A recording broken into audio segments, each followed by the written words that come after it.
Então, eu sou o aluno Francisco Alisson e juntamente com o aluno Francisco Reginaldo, eu desenvolvi o, o código, o algoritmo simplex, né, no Octave. Inicialmente, vamos mostrar o funcionamento, certo, do programa e vamos mostrar como são feitas as entradas para entender como é essa captura de dados, né, a partir dessas entradas. Então, só executar. Pronto. Aqui é a nossa função objetivo, certo? O nosso programa ele já vai receber o modelo PPL na forma padrão. Ele só funciona se ele receber o problema na forma padrão. Ou seja, com as variáveis de folga, com a igualdade, né, com o sinal de igualdade. Se não estiver na forma padrão, ele não funciona. Certo? Então, se você tem um problema, né, se tiver um problema, é necessário passar primeiro para a forma padrão, para depois poder colocar como entrada no programa. Então, ele pede para o primeiro dado a ser inserido, né, que ele pede, a ser solicitado, é a função objetivo, na forma vetorial. Então, nós colocamos os colchetes, né, para indicar a forma vetorial do texto. E eu vou testar agora um exemplo da lista 3, o item A, certo?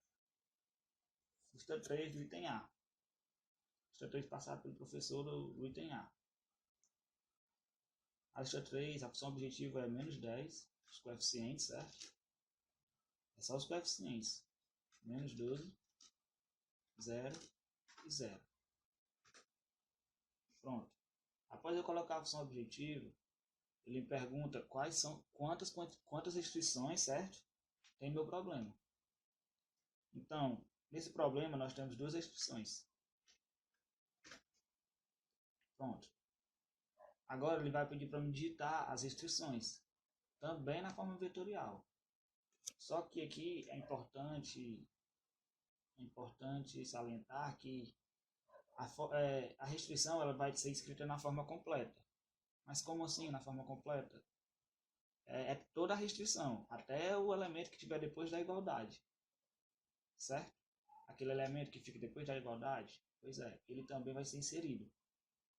Então, vamos lá, primeira restrição.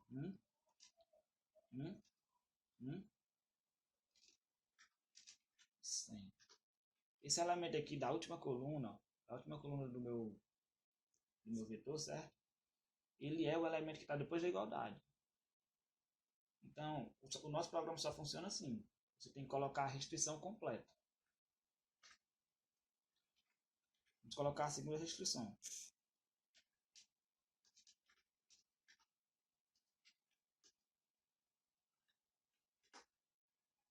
Pronto.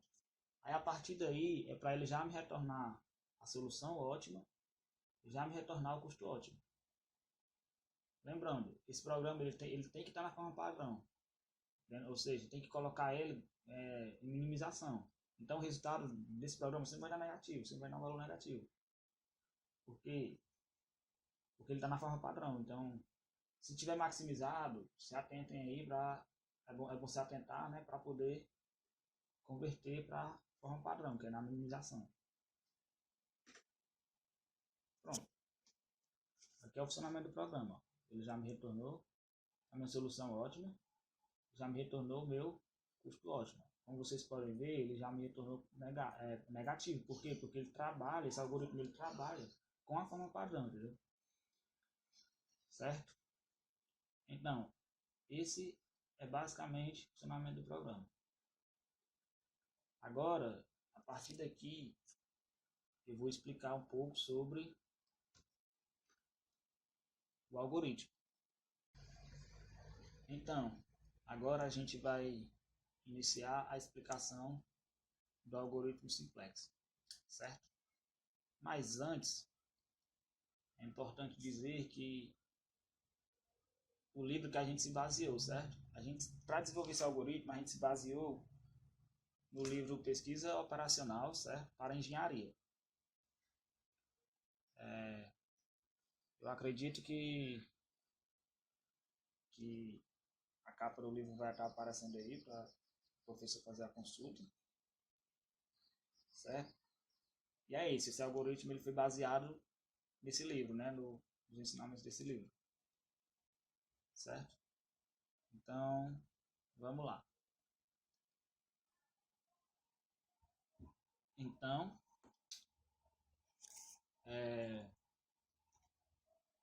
eu separei essa parte aqui do algoritmo, né? Essa parte inicial, né? Como um armazenamento de dados, né? Armazenamento e tratamento de dados, certo?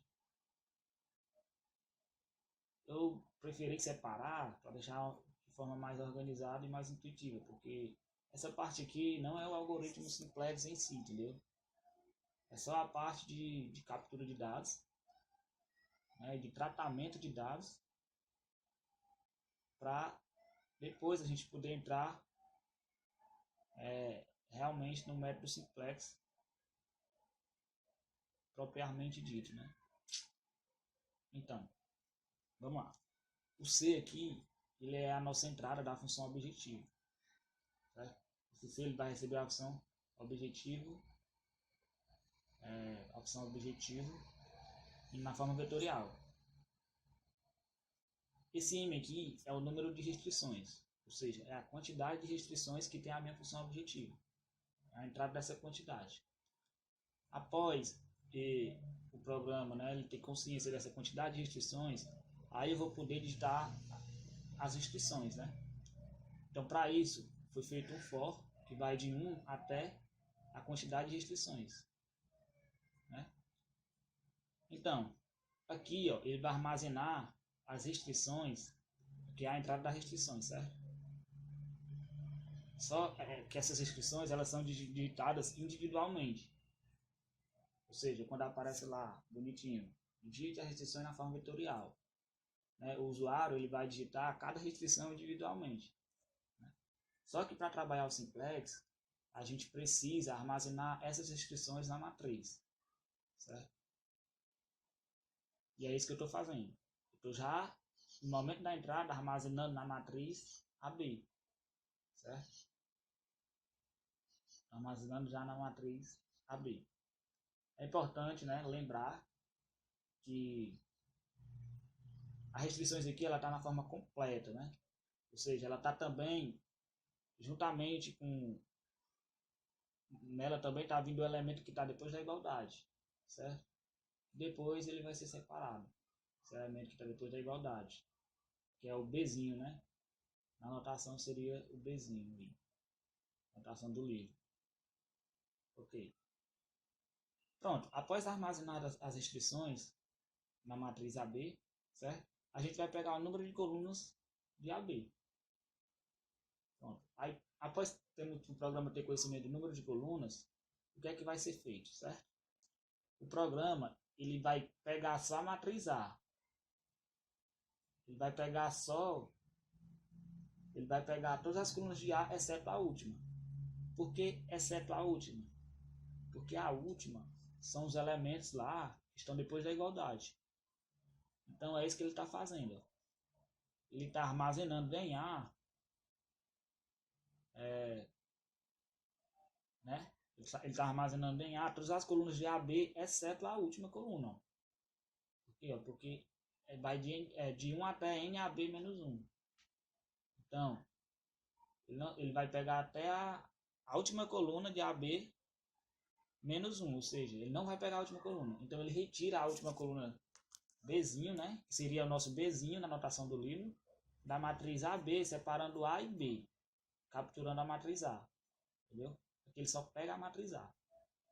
Pronto. Aí agora nós vamos capturar o nosso Bzinho, né? O que é o nosso Bzinho? O nosso Bzinho é a última coluna de AB. O nosso Bzinho são os elementos, justamente os elementos que estão depois da igualdade. Então, esses elementos que estão depois da igualdade, eles são o meu Bzinho, né, que está aí na anotação do livro. Nós temos aqui, aí agora, né, como nós temos somente a coluna, somente a matriz A, certo? Somente a matriz A, ó, sem os termos depois da igualdade, a gente pode pegar o número de colunas. Esse número de colunas, ele vai me dizer também a quantidade de variáveis, certo? O meu problema vai ter. Então, agora eu já tenho o número de colunas e o número de linhas, né?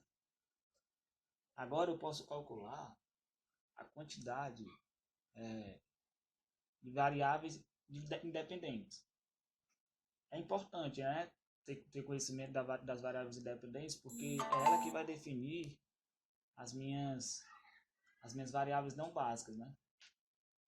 Por exemplo, se nós temos uma matriz A de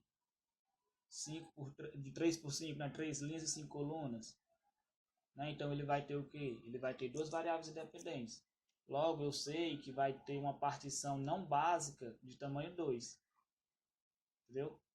Vai ter uma partição não básica, ou seja, a quantidade de variáveis não básicas vai ser duas variáveis. Entendeu? Então é importante saber qual é a quantidade dessas variáveis, porque é através dela que a gente vai definir as variáveis não básicas e os índices não básicos. Pronto. Aí aqui, o que é que eu estou fazendo? Eu estou só criando um vetor aqui e atribuindo índices a ele. Um vetor de variáveis. Ora, nós temos, vai até n, né, que o número de colunas é também o meu número de variáveis. Então, eu estou criando o índice das variáveis, que vai de 1 até n. Por exemplo, se eu tiver 5 variáveis, está criando, para cada variável, está criando o índice de 1 até 5. Então, índice 1, índice 2, índice 3, índice 4, índice 5. Entendeu? Eu estou só atribuindo esses índices a todas as colunas, que são as variáveis. Pronto, aí o xb aqui, eu inicializo ele com 0, certo? xb é só o x da base, certo? Estou inicializando ele com 0 aqui antes, porque eu vou precisar fazer uma verificação com ele lá embaixo. Aí, lá no final do código. Pronto, e aqui acaba a parte de armazenamento de dados, certo? Parte de armazenamento e tratamento de dados, né, para passar para nós termos a matriz A na anotação do livro, a matriz Bzinho, certo? O número de linhas e o número de colunas.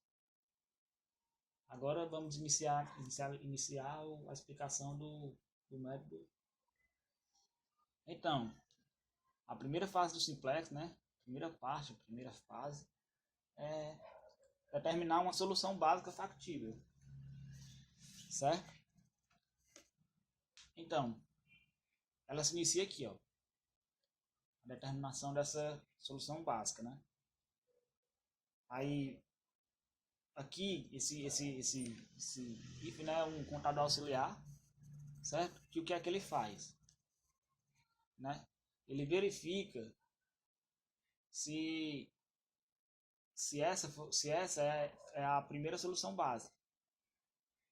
Porque se for a primeira solução básica, aí ele vai procurar uma solução, né? Se não for a primeira, ele não vai executar isso aqui, ó. É isso que ele está dizendo. Se for a primeira solução básica, ele vai executar isso aqui. Caso não seja, é porque as bases já estão sendo manipuladas, né? Porque as bases, a base ela é sempre manipulada. Aí aqui, ó, aí ele verifica, né?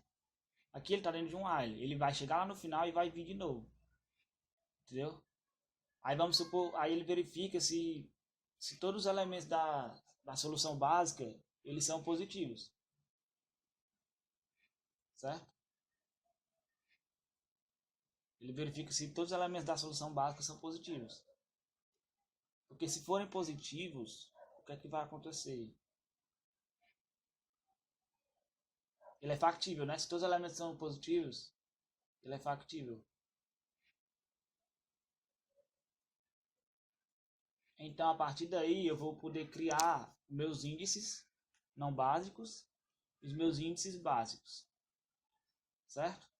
Caso não seja factível, aí o que é que ele vai fazer? Ele vai tentar achar outra solução básica, certo? Vamos supor que a solução básica deu um número negativo aqui, sei lá, dentro da solução básica tem um número -5.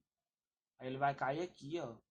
Ele vai tentar encontrar novos índices das variáveis básicas. Pronto, e aqui ele finaliza. Aí tem aqui, ó, encontrando, né, os índices das variáveis básicas e os índices das variáveis não básicas, ele cria a minha matriz B e a minha matriz N, que é a minha matriz básica e a minha matriz não básica, certo? Ele recebe o A, né, que é as restrições, só que vai ser no índice da partição básica, né? E o N vai ser nos índices da partição não básica. Pronto, ó. Isso aqui é importantíssimo para a gente poder desenvolver o programa. Aí pronto, aí aqui eu calculo a minha solução básica, certo? Aqui eu calculo minha solução básica, que ele vai pegar a inversa, né? Pela anotação do livro, ele vai pegar a inversa de B vezes o Bzinho. São os valores que estão após a igualdade.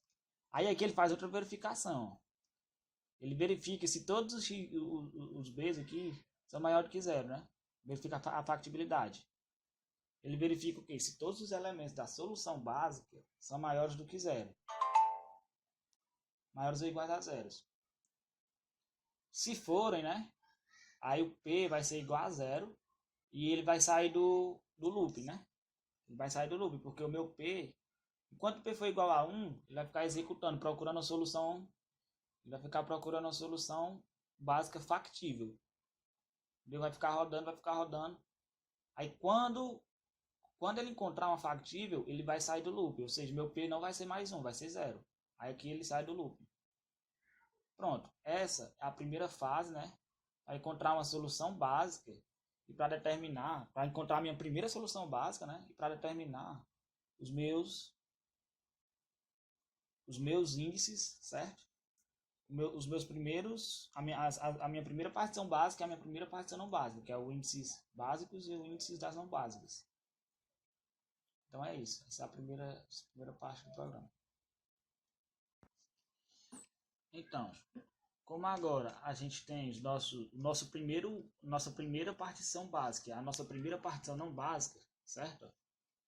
Primeira partição básica, a nossa primeira partição básica, a nossa primeira partição não básica, o que é que vai acontecer? A gente vai poder escrever, certo? Aqui, ó. A gente vai poder escrever as nossas funções em cima desses índices, né? As nossas equações que estão relacionadas ao problema em cima desses índices, certo? Eu vou precisar da função custo escrita no índice básico e da função custo escrita no índice não básico, certo?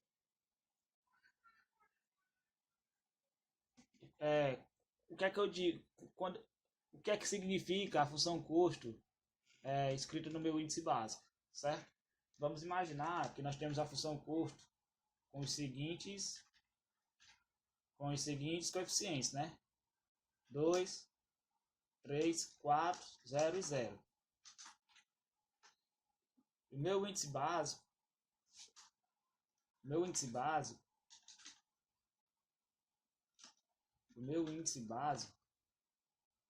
é igual a 1, 2 e 3. Certo? Aqui eu tenho a minha função custo geral, certo? Quando eu pegar a função custo no meu índice básico, eu só pego os índices que estão na posição 1, na posição 2 e na posição 3. Quem está na posição 1 é o 2. Quem está na posição 3 é o 3. Quem está na posição 2 é o 3. Quem está na posição 3 é o 4. Ou seja, eu posso dizer, né? Eu posso dizer aqui que o meu C escrito na base, no índice básico, né? Que na base é igual a quê? É igual a 2, 3, 4. Pronto. Certo? Mas vamos imaginar que seria 1, 2, 3, 4, 5. Que os meus índices básicos seriam 4 e 5. 4 e 5, certo? 4 e 5. Então, quem é que vai ser a minha função objetivo? A minha função objetivo escrita na base. Nessa base aqui, vai ser 0 e 0. Aqui vai ser 0, aqui vai ser 0. Certo? Por quê? Porque eu peguei os coeficientes do meu C que estão na posição 4 e na posição 5. Entendeu? Então essa é a ideia. Essa é a ideia. Da mesma forma eu faço com as variáveis não básicas. Pronto.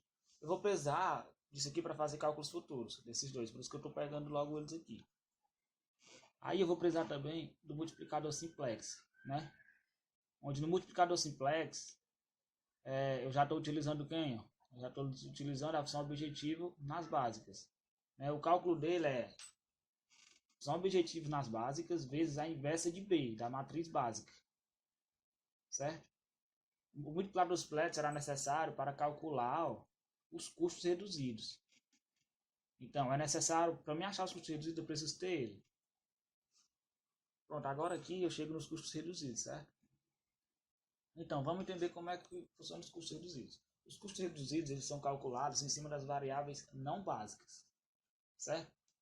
Como assim? Vamos imaginar que nós temos duas variáveis não básicas. Duas variáveis não básicas, né? Dois índices não básicos lá na partição. Aí o custo C, então quantos custos vai ser calculado? Vai ser 2 custos. Entendeu? Se tiver 3 nas variáveis não básicas, quantos custos vão ser calculados? Vão ser calculados 3 custos. Se tiver 4, sucessivamente, certo? Então esse número aqui, ó, ele me retorna a quantidade de elementos que tem na partição não básica. Certo? Aí o que é que ele faz? Aí aqui, ó, eu pego um auxiliar reduzido, né? Chama auxiliar red, que ela vai armazenar o valor de cada custo. Certo? Só que no final, né, quando chegar aqui no final do while, ele retornar, eu vou perder esse valor. Então, para isso, eu tenho que armazenar esse auxiliar aqui no vetor. Eu estou armazenando ele no vetor. Ó. Vetor custo reduzido.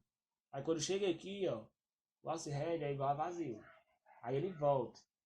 Vamos supor que tem dois índices não básicos. Tem que calcular dois custos, né? Aqui é 2, ó. A primeira iteração, auxiliar reduzido recebe, sei lá, menos 5. Certo? Aí aqui, ó, o meu vetor custo reduzido vai receber menos 5. E aqui eu vou perder esse valor daqui. Aí quando é 2, tá entendendo? Quando é 2, aí ele volta. Aí aqui já vai ser outro auxiliar.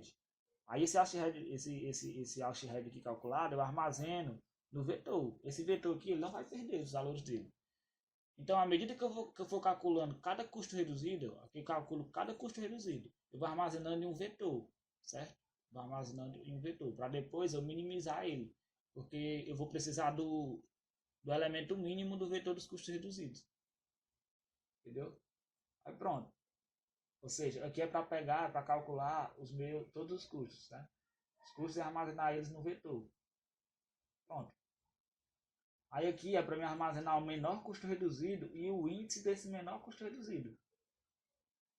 Ou seja, ele vai pegar o menor custo reduzido e o índice dele. Aqui, ó, armazena o menor custo reduzido e o seu índice. Certo? Então, o que é esse índice? Esse índice é importantíssimo. Porque é esse índice que determina o elemento não básico, né, o elemento da partição não básica que vai entrar na base. Esse índice K aqui, ó. Esse índice K é quem determina. Aí pronto, aí agora eu vou determinar o meu índice que vai entrar na base, certo? Então o índice que vai entrar na base é a partição não básica nesse índice aqui, ó. Certo? Porque como é que funciona, né? Pelo algoritmo do livro, como é que ele determina o elemento que vai entrar na base? É pelo menor custo reduzido, ele pega o mínimo. O menor custo reduzido possível. Entendeu? Aí quando ele pega o menor custo reduzido possível, ele pega o índice desse menor custo reduzido e esse índice é o que vai entrar na base. Entendeu? Porque ele vai sair dos não básicos para entrar na base. Na base vai sair algum elemento para ele entrar, entendeu? E é assim que é feita a manipulação do simplex, na verdade. É dessa forma. Pronto. Ó. Então eu já sei quem é que vai entrar na minha base, o índice que vai entrar na minha base. Certo? Aí agora eu vou calcular minha direção simplex. Né? O que é minha direção simplex? A minha inversa de B vezes, né, ó, a matriz das não básicas. Cadê? Matriz das não básicas. Só que somente a coluna do índice K que foi escolhida aqui, ó. Entendeu? É assim que eu calculo a direção simplex. Ele pega somente a coluna do índice K. Pronto. Agora ele vai verificar se essa solução, ele vai verificar fazer o teste de otimilidade, né? O que é esse teste de otimilidade? Ele vai verificar se todos os elementos da direção simplex são negativos. Porque se todos forem negativos, vamos supor que ele calculou o y, e todos os y, né, do vetor, vai retornar um vetor, essa direção simplex. Se todos os elementos da direção simplex forem negativos, isso quer dizer que a solução é ilimitada. Aí ele vai dar um break e vai sair do while. Tem um while mais externo aqui, ó. Né? Isso tudo aqui, ó, tá dentro desse while mais externo. Ele vai dar um break e vai sair do while. Ou seja, qual é a verificação que ele está fazendo aqui, né? Se, né, todos os elementos são positivos, ou se todos os elementos são negativos, certo? Se todos os elementos são negativos, a solução ótima é ilimitada com a função custo aumentando para o infinito. Aí ele vai dar um break e vai sair.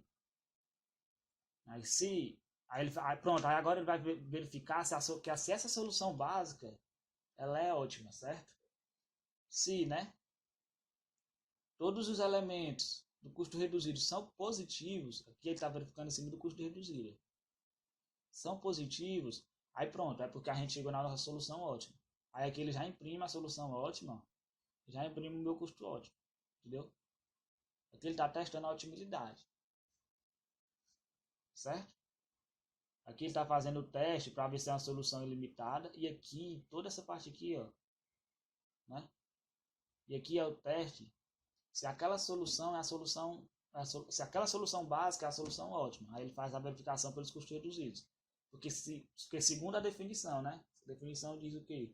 Que se todos os custos reduzidos forem positivos, é porque nós chegamos na solução ótima. Aí para as iterações. Certo? Ele dá um break e sai do ar. Se não, né? Ou seja, se tiver algum elemento aqui que seja menor do que zero, aí ele executa isso aqui. Então, se não chegarmos na solução ótima, aí ele vai para dentro desse bloco de código. Pronto. Aí agora o que é que ele vai fazer? Ele vai pegar as informações, né? Para calcular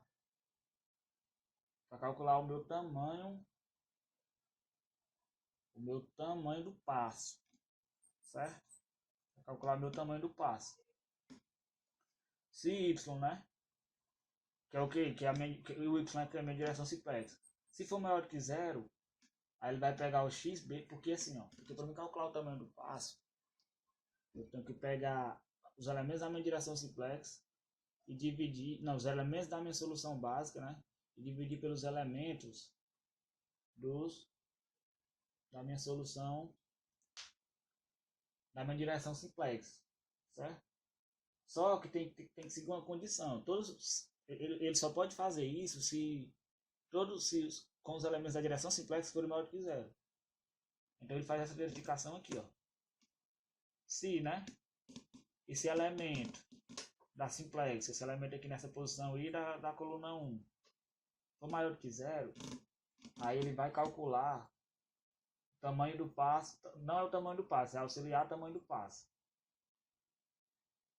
Esse tamanho do passo aqui, essa variável TP, né? Ela recebe o quê? O resultado dessa divisão. Aí ele vai sempre armazenando, ó. Vai sempre armazenando nesse vetor. Ou seja, ele calcula 1, né? Aí armazena, aí esse valor que é perdido, aí ele retorna para o laço, repete de novo, calcula outro. Armazena nesse vetor, retorna, calcula outro. Vai dar armazenando esse vetor. Depois que tiver feito tudo, mas qual é a quantidade de vezes que ele vai interagir, né? A quantidade de linhas que tem na restrição. Entendeu? A quantidade de linhas. Aí depois que ele fizer tudo, ele já tem todos os elementos desse TP aqui, dessa variável TP. Aí o que é o tamanho do passo? O tamanho do passo vai ser o mínimo de TP, o elemento mínimo de TP, né? Aqui, ó, o tamanho do passo é E, viu? Não é o TP não. É, chamei de E.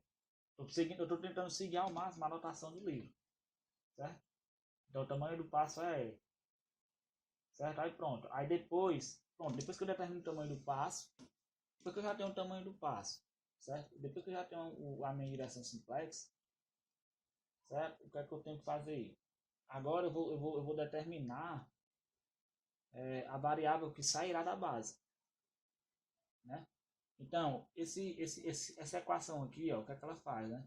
Ela determina, através da direção simplex e do tamanho do passo, a variável básica que é anulada para a escolha do índice da variável básica que sairá da base. Entendeu? Então, vai ter alguma variável não básica que está no índice da base que vai ser anulada. Essa variável que vai ser anulada é justamente a variável que vai sair da base. Certo? É um pouco complicado de entender, mas pegando o que diz no livro, né? Acompanhando pelo livro, pela anotação do livro, dá para entender direitinho. Eu vou tentar colocar umas imagens aqui para facilitar melhor o entendimento. As imagens dos prints do livro. Enfim, aí o INDL, né, vai receber o quê? Ó, o que vai sair da base, né, o XB que vai sair da base é o elemento que vai ser zero. Isso aqui, ó, tudo isso aqui, o que for zero aqui é o que vai sair da base. Entendeu? Aí eu preciso pegar esse índice, né, porque esse índice é quem vai determinar esse elemento que vai sair da base. Entendeu? Para dar lugar ao entrar, para dar lugar para outro elemento entrar. Entendeu? Aí ele vai procurar, né, esse resultado aqui que deu zero. Qual desses aqui, ó? Qual desses aqui que deu zero? Procure todos os que deu zero. Entendeu? Aí ele vai retornar. O que é que ele vai retornar? Ele vai retornar os índices do que deu zero. Entendeu? Ele retorna, o find aqui, ele retorna os índices do que deu zero. Só que eu só quero pegar um índice. Por exemplo, se aqui tiver dois que deu zero, né? Nesse vetor aqui, nesse vetor teve 0, 2 e 0. Teve dois que deu zero. Só que ele não pode pegar os dois, entendeu? Vamos supor que aqui, ó, x índice B, né? X, vou aumentar aqui x, que é complicado de entender mesmo, mas vamos lá tentar. X índice B. Vamos supor que isso aqui deu 0, 2, 0. 0. Certo? Então, supor que deu isso aí. Quantos deu 0? Deu dois elementos 0. Só que eu não. Aí ele vai retornar dois índices. Ele vai retornar um índice. Ele vai retornar 1 e vai retornar 3. Aqui está na posição 1 e aqui está na posição 3. Então ele vai retornar 1 e 3. Só que eu não preciso do índice 3. Eu só quero um índice. Entendeu? Então eu tenho que dizer, ó, o meu N. Esse 1 aqui, né? Esse 1 aqui, ó. Dentro dessa função diz que eu só quero um elemento. Né? Um elemento desse retorno. Ou seja, tem dois zeros. Mas você só quer um. Mas qual que você quer? Eu quero o último deles. Ele vai pegar esse aqui, o last. Ó. Ele vai pegar o último elemento. Entendeu? É isso que ele está fazendo. Isso aqui é só para garantir que ele vai me retornar essa parte aqui, ó, 1 e last, é só para garantir que ele vai me retornar só um elemento. Porque pode ter casos que essa variável aqui, né, o x no índice b, que é essa aqui, né, ela pode ter, sei lá, ela pode ter vários zeros aqui. Só que eu não posso ter vários zeros, eu só posso ter um, eu só posso fazer um por vez, entendeu? Ele só pode pegar o índice de um zero. Aí essa verificação aqui dentro do find, ela faz isso, né? Ela faz isso, ela só me retorna um elemento. Pronto, aí esse índice aqui que ele pega, né? Que é anulado, que dá zero aqui, é que ele vai, é o elemento que vai sair da partição básica. Pronto, aí eu já tenho o meu elemento que vai sair da base. Tá vendo? Aqui, ó, int de base, né? Na minha partição básica, síntese base. Pronto, como eu tenho um elemento, como eu tenho o índice do elemento que vai sair da base, eu coloco o int de L aqui, ó. Pronto, aí agora é só eu criar a nova partição, certo? Porque eu já sei quem é o elemento que vai ter que entrar na base, eu já sei quem é o elemento que vai ter que sair da base, certo? Como eu já sei isso, o que é que eu vou fazer? Eu vou criar uma nova partição, ó. O int B vai receber o elemento que entra na base e o int L vai receber o elemento que sai da base, que é esse elemento aqui. Entendeu? Aí eu crio uma nova partição. Aí o que é que acontece quando eu crio uma nova partição? O que é que acontece? Eu pego o count-out e incremento. O count-out agora não vai ser mais um, né? Eu fiz aquela verificação bem aqui, ó. Tá vendo o count-out, ó? Então ele não vai mais procurar um índice N e um índice B não. Por quê? Porque ele já tem, ó. Porque ele já tem, que é isso aqui. Ele manipulou, entendeu? Aí quando ele retornar lá para cima, ele retornar e ele chegar bem aqui, certo? Ele chegar bem aqui, ó. Aí é igual a 1 não, aí vai ser igual a 2, né? Porque ele começou como 1 aqui, ó. Aí vai ser igual a 2 na segunda iteração. Aí ele não vai procurar um índice N nem um índice B, porque eu já fiz um novo aqui, ó. Eu já fiz um novo lá embaixo. Aqui, eu já descobri esse novo índice N e esse novo índice B. Entendeu? Então ele não vai executar aquele trecho de código que ele acha a primeira, entendeu? Primeiro índice N e índice B. Aí pronto, aí ele executa tudo novamente, ó. Ele volta e executa. Onde é que ele vai parar? Ele só vai parar quando ele cair nessa condição aqui, ó. Quando todos, ou quando a solução for ilimitada, ou então quando a solução for ótima, né? Quando todos os custos reduzidos for maior que zero. Aí ele para. Aí pronto, acaba o método simplex. É basicamente isso, né? Eu acho que é um pouco complicado de entender, né? Eu preferia ter explicado pessoalmente. Porque pessoalmente eu ia estar com o livro em mãos, ia ser melhor para explicar e mostrar para o professor. Mas é isso aí, eu tentei dar meu melhor, né, na explicação. Me enrolei bastante. Me enrolei, mas é porque é complicado mesmo. Você trabalhar com matrizes, né, você trabalhar com vetores, aí você colocar código, né, programação no meio e tal, aí já mistura tudo e já fica bem complicado de entender. Mas é isso aí, a explicação foi essa.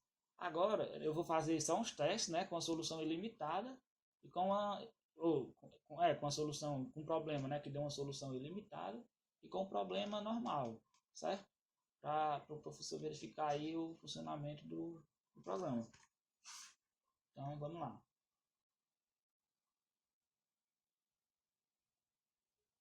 Então, vamos aqui fazer esse primeiro teste, certo?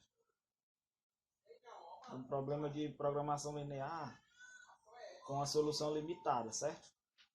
Esse problema é um problema da lista 3, da questão 4, item C, certo? Se o professor quiser verificar a resposta, para ver se está batendo. Enfim, vamos lá. Eu já deixei digitado para ser mais rápido, porque já estourei foi o tempo aqui, ó. Vamos lá. Pronto. A minha solução é ótima, né? O x1 é igual a 4, o x2 é igual a 4, o x3 é igual a 4, o restante é igual a 0. O custo ótimo deu menos 36, certo? Então esse foi o teste, né, um problema de programação linear, um exemplo de problema de programação linear, na qual tem uma solução ótima limitada, né? Agora vamos testar um problema que tem a solução ótima ilimitada. Já está escrito, então vamos só executar. Pronto. Como vocês podem ver, ó, o programa exibiu uma mensagem. A solução ótima é ilimitada com a função custo aumentando para o infinito. E é isso. Valeu.